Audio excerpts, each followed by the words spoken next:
See, a lot of people don't want to be the Washington Nationals and they don't want to be fans of them. However, I really wish I had their luck, because if I had their luck right now, I'd be working a job with ESPN calling the national championship. Why? Why is this always a heart attack? Oh man, we don't need extras. This game's over. This game's over. Can one of you guys get a map? Please, get a map.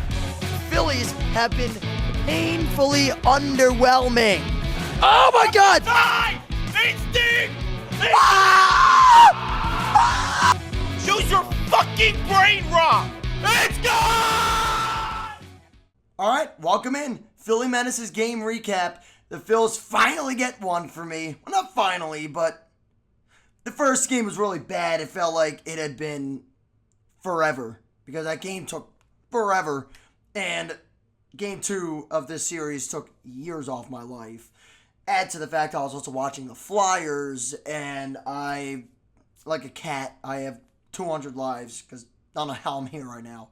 However, big win for the Phils.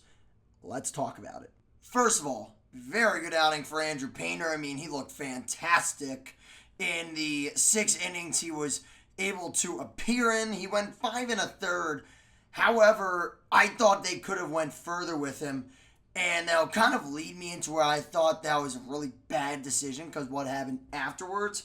And yeah, usually they're like, yeah, I mean, as a short-sighted opinion, just be like, oh, just because of what happened afterwards, that's why you think he shouldn't have been in the game. That's very short-sighted of you, Jack. And while I can see where you're coming from, I also think that you're an idiot, because Andrew Painter only had 84 pitches. And I'm going to be quite frank with you. I'm spilling things on my desk. My apologies. There was no real danger there that I thought would have been trouble for him. I mean, yeah, C.J. Abrams had just gone on base. However, I really didn't. I thought the way he was pitching, I thought the Nationals couldn't really do much of anything against him. They were really struggling to scratch any runs across. And in fact, they scratched no runs across. But hey, it ended up working out in the very end. However, in the pretty short term, they did give up 2 runs in that inning. One of them did go against Andrew Painter, and that was the RBI single by Dalen Lyle. Excuse me, my apologies. It is an RBI. Not apologies. It was an RBI single. However, he ended up going to second, and C.J. Abrams scored from first. By the way, I opened this with saying if I had the Nationals' luck, I'd really be better off in life. Not that I'm bad off in life, but I'd be 15 times better. I'd be money coming out of my Philly versus everybody poster back there. However, that's just not the case. The Nationals got a lot of lucky hits, I think, throughout this game. And then that third by Adolis Garcia from right field was a cannon.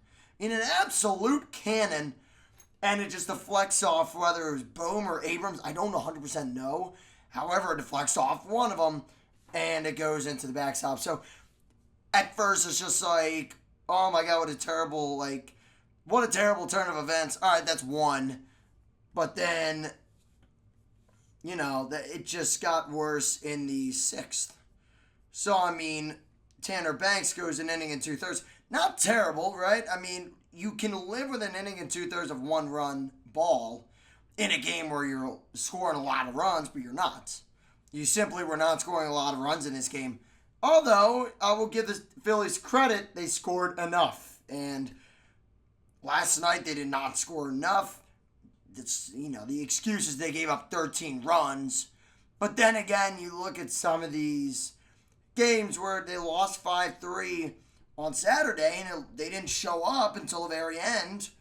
And on Sunday, I mean, they had a lot of opportunities as they finally got it going. The pitching didn't help them, but their hitting also didn't as well. They had a lot of opportunities with runners in scoring position. Didn't come through. Also the same theme tonight. I think that's a problem. However, it's something that I don't think we should freak out about in Game 4. They left 5 guys on base, which when you get 7 hits, you leave 5 on. It's not a great ratio. They're 0 for 4 with runners in scoring position, and that's a thing that I think a lot of my rants, or not rants, recaps we'll focus on.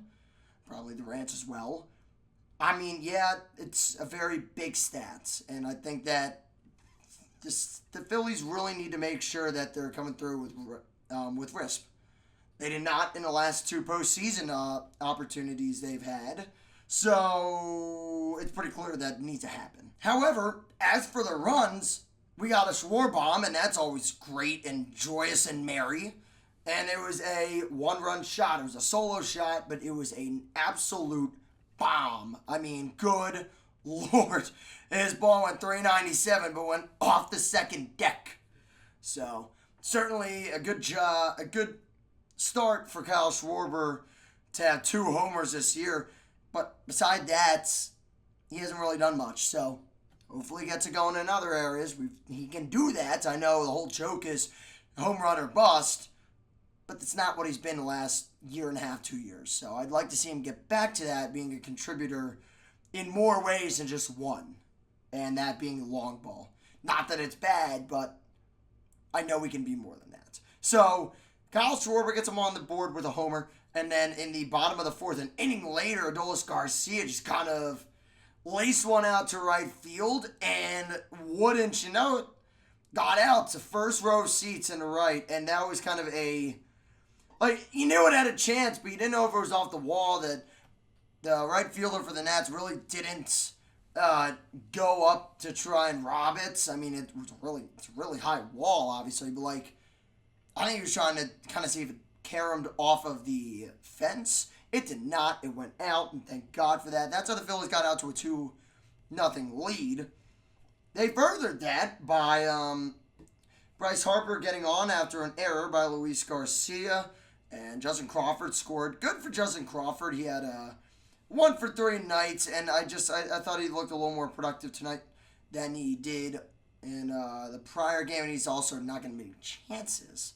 So happy to see him out in the starting lineup here tonight. And him in the 9-hole could be dangerous if he really starts to get it going. And he's banged 333 so far. It's literally better than half the Phillies. Actually, literally better than every single Philly other than Marsh. Shout out Marsh, 1-for-3 tonight, and he's batting 400. Obviously, this is pretty early on, but it's still encouraging to see him 6-for-15 to start the year. That's good stuff. So that's certainly a welcome surprise for the Phils, who are kind of still looking to find their form in the first 3 batters. I mean, Turner, Schwarber, Harper. I gotta say, I don't know if this is gonna be. I don't think this is crazy. I need way more than Bryce Harper is giving us. I also need so much more than Trey Turner is giving us. It's not anything, man. You're not getting anything from them. You're winning these games 3-1, 3-2 if you keep winning games 3-2, the Phillies shouldn't be like this, man.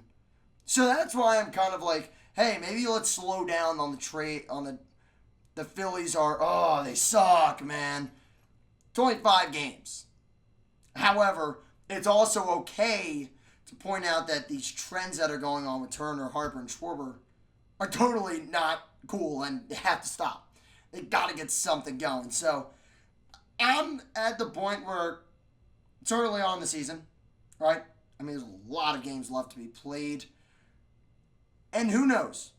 Who knows how the season's going to shake out in the next month? I talked about it with Nick last night after the game. I said, hey, listen, if Angel Painter goes out there and pitches pretty good, and the Phils come away with a nice 5-3, 5-2 victory, end up being 3-2, that's okay. A win is a win at this point.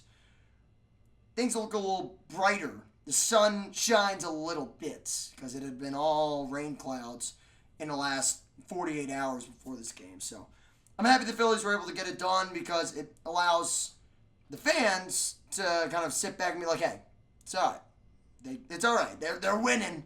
They'll be all right. They'll be okay. You win the game tomorrow, an early 1 o'clock game, and you're back in business. You are back at 500 at 3-3, and you got the Rockies and the Giants here. 2 teams that could certainly beat and maybe even get a sweep out of one of those series. Rockies 1-4.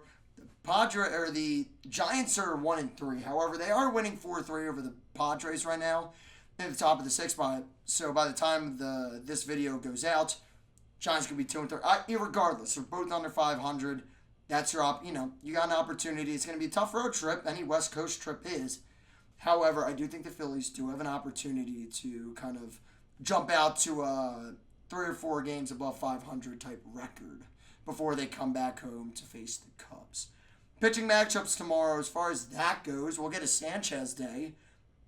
That is certainly exciting. And Cade Cavalli starting for the Washington Nationals last year, 3-2, and 12 games started.